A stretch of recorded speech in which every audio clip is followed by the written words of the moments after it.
Our job today is to get this big stainless steel radiator for geothermal off this trailer, into our pond, and all connected to our new shop. Let's get started.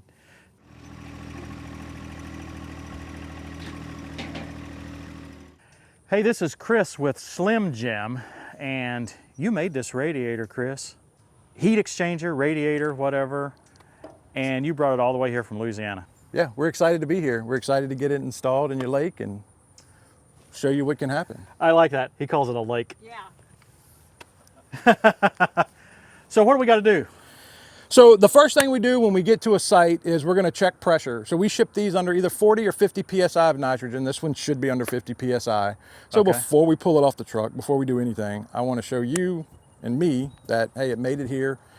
Most of this framework, most of this stainless, other than the actual plates, is built really for the trip here.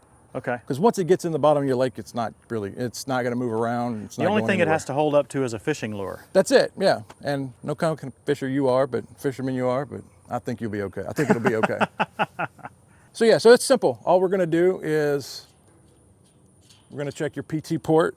Yeah, 49.4 PSI. All right, so we're good. Okay. Reading between the lines here, you know what he's actually saying? He's saying that he knows it was in good shape when it was on the trailer, and as soon as I get the forks out. There you go. Yeah. Pass the buck, that's what we're doing. Exactly. Now, Chris says this weighs about 1,200 pounds. I don't know if you guys have noticed, but when I need to do detailed work with a tractor, this is the one I choose. Loader controls are unlike any other compact tractor I've ever seen.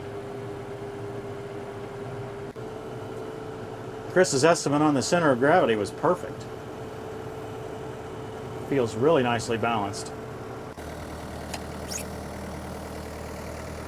That'd be good. Whoop. All right, so let's pressure test it again, see if he made it leak. Ah, skip that, skip that. I did a perfect job. This is just for a floating, so this is just to put it in the water. It's gonna stay on the exchanger, but not needed once it gets to the bottom. that's exactly right. And if you ever get a wild hair and want to dive down there and get it, you're welcome to. No. You want me to lift up on it? Oh. I think you want to. Okay, so are we strapping these down? Is that how this works? So these are UV rated zip ties so that they will theoretically never break loose. I guess you're telling me that I could swim if I would carry one of these around all the time. Yeah, you wouldn't have to worry about learning. Yeah. I could jump right in, me and my little green pipe. Well, the other good thing about this is in case you do have kids, grandkids, whoever want to go jump off the side, They're not going to hit they're not something going sharp. to. That's right. Okay. So I just want to make sure we're So I'm buoyant. looking at this much buoyancy, I'm concerned you're gonna have to jump in there with your air tool and drill a hole in it, Tim. Think so? It won't be me jumping He in. won't be jumping in. If somebody's got to do something, I'll shoot it. It's the only thing I could do. No. As I mentioned, this heat exchanger weighs about 1,200 pounds. What we're doing now is putting this 6-inch PVC pipe on top of it. I've got 90 feet. I should have got one more stick, and then we could have had 100 feet. And the estimate is that that'll make it buoyant, somewhat buoyant, and it'll weigh approximately 100 pounds when it gets fully in the water. The long-term benefit to that is that it won't sink, right? These feet here will be plenty to keep it up out of the mud, and so it'll just gently float right on the bottom. So not float on the bottom. Yeah, I think you get it though. If it turns out to be too much buoyancy, we'll have to take one of these pipes out, which is not going to be crazy, except it probably won't be me doing it. Yeah, if you didn't get the point, I don't swim. Before we go in, we'll connect the lines here. I won't do it. I tried those fusions. I can do them, but I'm not very good at it. You saw them in an earlier video. We went through how they do all these fusions. Go back and check that one out if you haven't seen it. This unit is 25 tons worth of cooling. and about half that for heating.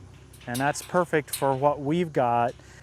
We've got 12 tons of systems. We've got two 5-ton units and a 2-ton system for the new shop and office. It turns out that that's probably way overkill for what we actually need, but overkill is underrated.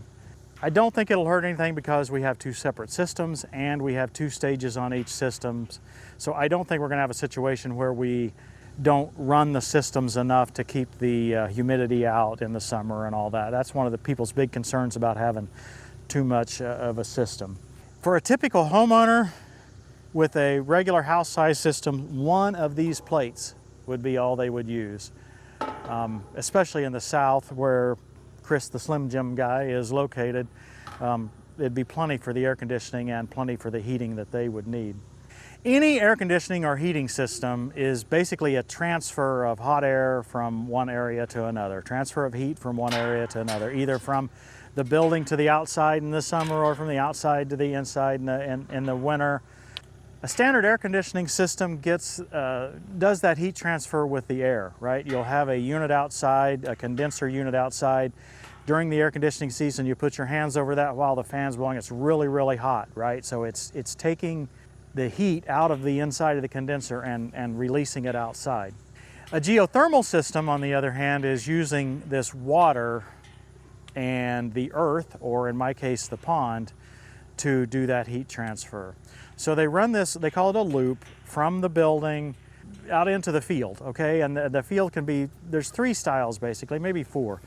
There's a vertical loop, right, where you go straight down and then return it back up. There's another one of those that's an open loop, right? So it's not totally closed. They take in fresh water and just exhaust the used water or the warmer water in the winter. And it's totally open loop. That's not allowed most places anymore. Most of them have to have a closed loop of somehow. So in the closed loop, you can have the vertical, down and up. You can have horizontal loops, okay? So that's where you're probably 5 to 6 foot deep out in the yard and you have multiple loops in. The third style here is a pond loop, right? So in this situation, we're running only 2 lines from the building out here to the pond, and this is where we're doing most of the heat transfer right here. Yeah, there'll be a little bit of heat transfer in the lines between the shop and the pond, but most of it will happen right here. In the wintertime, we're actually going to use the heat of the water here. Yeah, it's not very hot, I get it, but we're going to use a little bit of the heat out of this water here to bring into the facility. Typically, this is like a 4 to 5 degree delta when it goes out and then back in. And they're telling me that in my pond, the water will be 39 degrees. Even if there's ice on the surface at the bottom, the water will be 39 degrees at its coldest. And so that gives a little bit better efficiency than what we're going to see underground in that coldest winter. And so the transfer works a little bit better in a pond loop than it does in a ground loop. The other advantage to a pond loop is I don't have to dig as much, right? I had to dig one path over here. I didn't have to dig up the entire yard. Pond loops are done 2 different ways. The most common way is to coil a bunch of hose in the bottom of the pond. Chris with Slim Jim has explained that, at least in the south, they have problems with beavers and other animals, nutrias that are actually eating the pipes when they do it like that. So using this approach is a better approach for a pond loop in that area. I mean, optimally, I would get it So is the wire easier than a rope, I guess? The wire is just these are UV rated, Okay. but potentially over time the sun gets through the water. Oh. And 10 years from now, these can deteriorate and the copper will not. Okay. So it's like a safety thing. That's my story and I'm sticking to it. Okay. Yeah, that's exactly. Just in case the plastic ties break someday.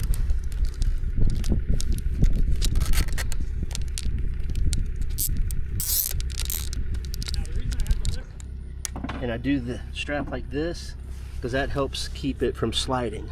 When you wrap it around once and then do it, and the other one's just there to hold it in place, but this is to keep it from sliding. All right, you don't need to go any higher than that. You're good, you're off the ground. I'm using my skid steer adapter from Mongo Attachments with pallet forks attached. Tim, can you swing this way? There you go. A little more. All right, now take it out. I put a lot of thought into this and realized this would be an easy way to not have to get out and unhook a rope, but it is quite a heavy load that far out in front of me. Okay, are we ready to go in? Yes, sir. Once I stopped and was able to lower the blade, I didn't have any risk of tipping. The excavator allowed me to reach further out into the pond and lower the forks down into the water a lot further down than I could have with a tractor. Again, we could use ropes or a chain to lift the exchanger from the top, but if we do that, we would have to unhook it out in the water. With this approach, hopefully it will just float away.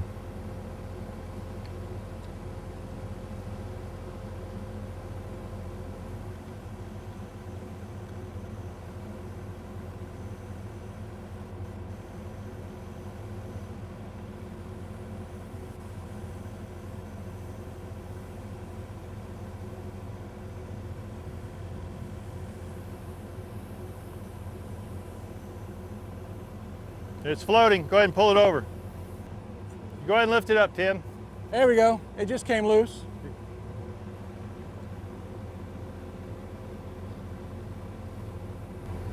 You got to cut a couple of these pipes off. Now you want me to get a T-post to tie that to? Yeah, Tim, do you want this out further this way, or are you good where it's floating? A little bit towards you and a little bit that way would be All right, my hold on. preference. Randy and I got to pull some pipe down the ditch. The closest we can get to that aerator is for certain we're going to have flat. I want to make sure we've got enough this way, because then you could actually backfill this ditch today all the way up to the driveway. Yeah. Well, see, the second pipe from the right on here, Yeah. it's filling up with water. I can see that. Like, it's already a little lower. It's sitting lower than it was earlier. Who glued that joint? I glued all of them. But I told him, I said, I wish I could put it on somebody else, but I glued every one of them. Oh, okay. Oh, that'd be fantastic. It's about Oh, that'd be 16 great. gallons. How much? 16? Total volume? Yeah, I'll double check it.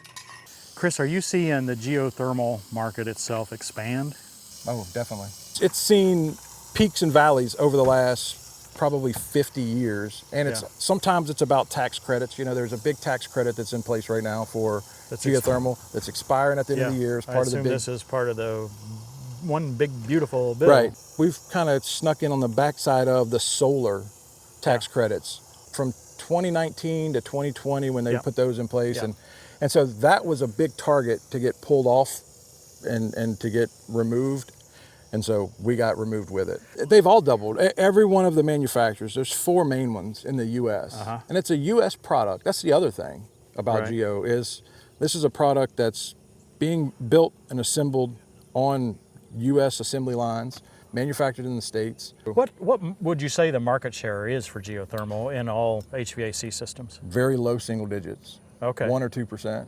Okay. You know, it's always been thought of as it's a rich man's product, and it's not. I mean, it's more expensive than conventional air source equipment.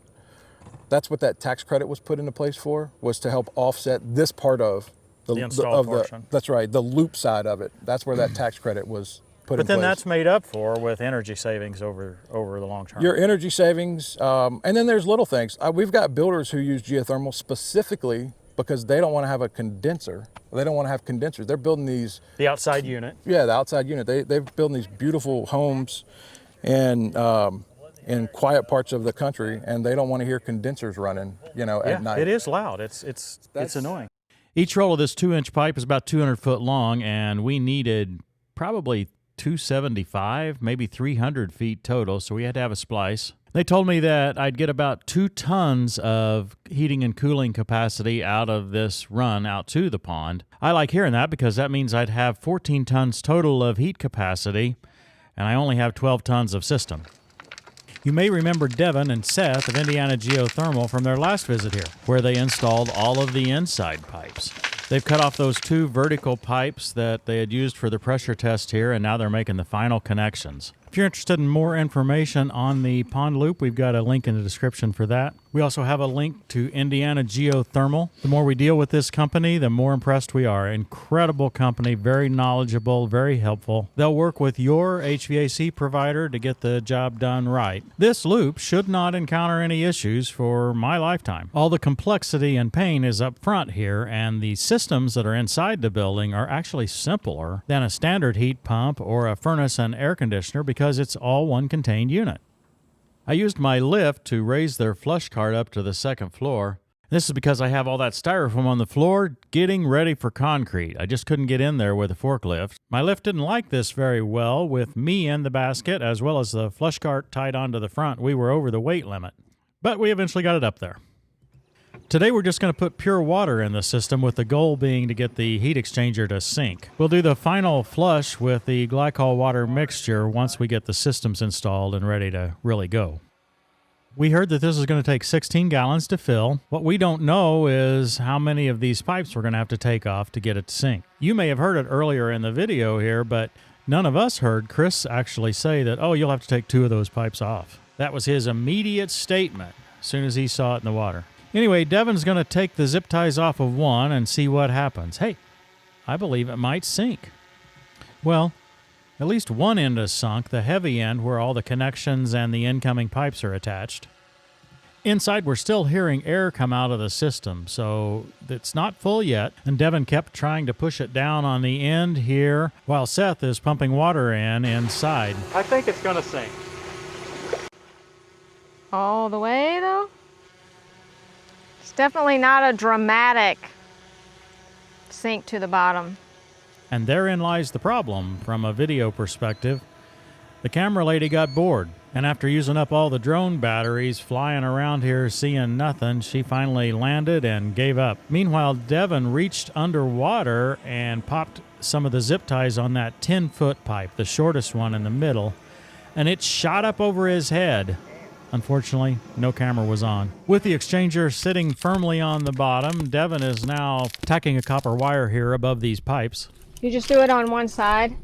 Yep. Okay. Yeah, it's just a wire that anybody who comes to locate, they can tap into it. Okay. And use a locate machine to tell it where the loop is. The whole point of the tracer wire is just an emergency thing, you know. If we need to figure out where it's at because we think there's a leak somewhere, we can track it down.